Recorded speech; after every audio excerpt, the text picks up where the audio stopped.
into.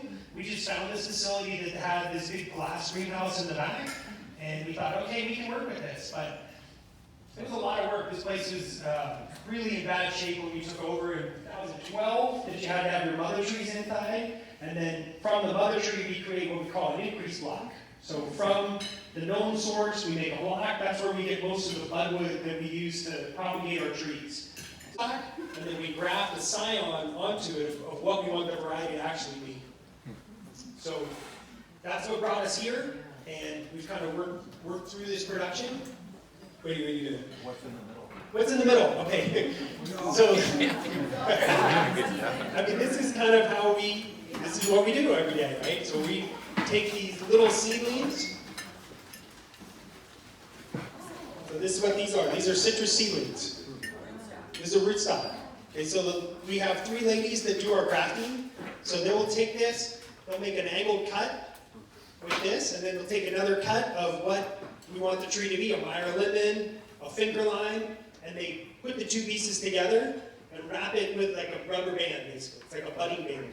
And it's pretty incredible because you're taking undifferentiated young cells, and when you mash these 2 things together, it fuses and actually grows like a single tree.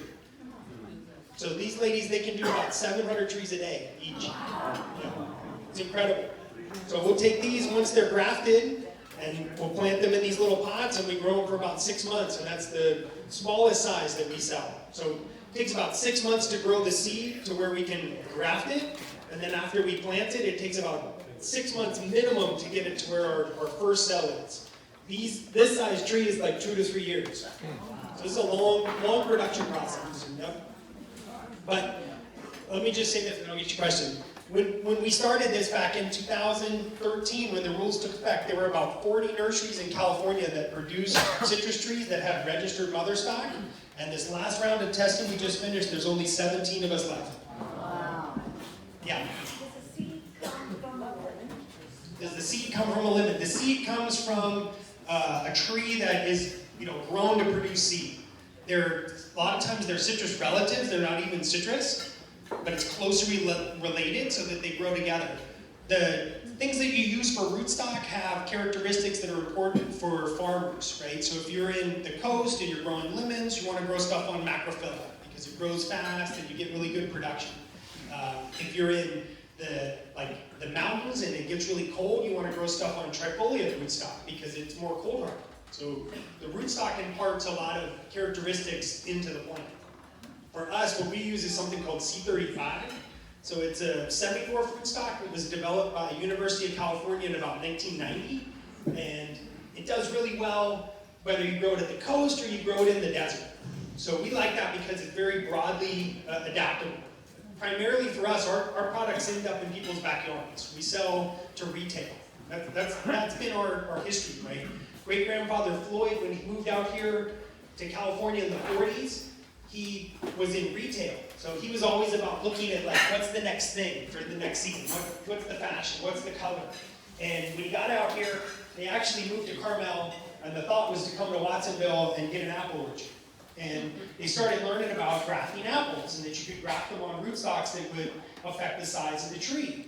And he thought, man, he started looking around and he wanted to get a lemon tree for his backyard, and an espalier lemon tree, right? So kind of trained up on a frame. And he went out and he looked around, nobody grew that. So he thought, here's an opportunity here. So if you're from the Midwest and you're in this horrible winter weather and you've been shipped off through the Pacific, right? And you came through California, he thought, these people are going to stay here. They're not going to want to go back to that cold winter. And if you can produce something that is going to make a smaller tree that you could walk out of your front door and pick an orange tree, that this would be like an irresistible product that the masses of California would want. And he was right. And so that's kind of been our lucky history all these years. And we've just kind of been able to foster this and kind of move it along. But adapting. So originally they were down in Piru, which is in Ventura County. And in the 50s, there was a virus that affected citrus. Everything then was grown on sour orange rootstock. Sour orange produces great flavored oranges, but was really susceptible to this virus. So they put a quarantine in place because all of Southern California is considered to be infested with this virus. So if you produce nursery stock, you can't ship it out of that area because you might spread the virus.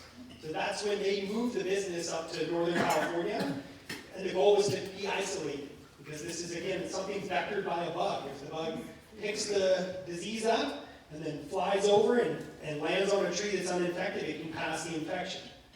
So that's kind of part of the logic that brought us here, that we're isolated. There's not a lot of citrus orchards around us, right? So we don't have that kind of disease pressure. In Santa Cruz County, they have not found this bug, the Asian citrus psyllid. And if you look at a map of California, we're like this little island, surrounded by counties where they've had a find. And I think partly it's our climate here.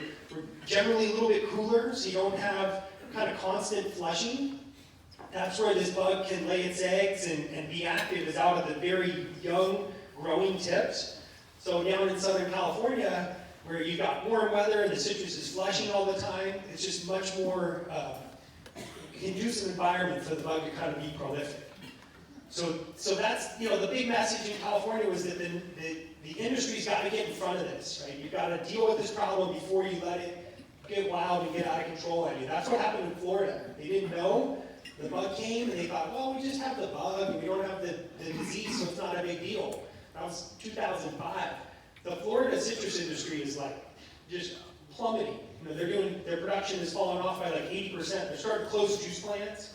So if you're not having the volume of product coming through the system, the juice can't stay open if there's no fruit coming through.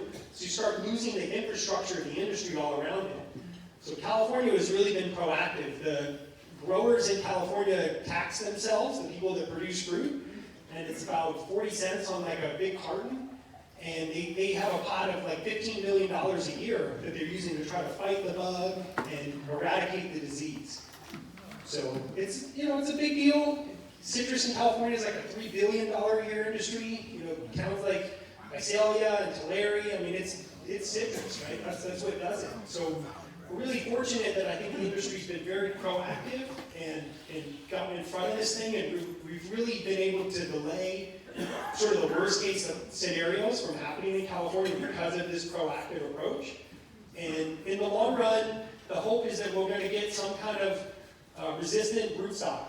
Again, that rootstock imparts a lot of traits into the tree that you make from it. So if you get a rootstock that's resistant to the virus, and they're finding trees in Florida that you go out in the field, and everything in the field is just, it's all dying and crashing, but then there's these couple trees that are just still growing and doing just fine. So those are the solutions that we're hoping for. And the big question will be if it's something like genetic modification, GMO.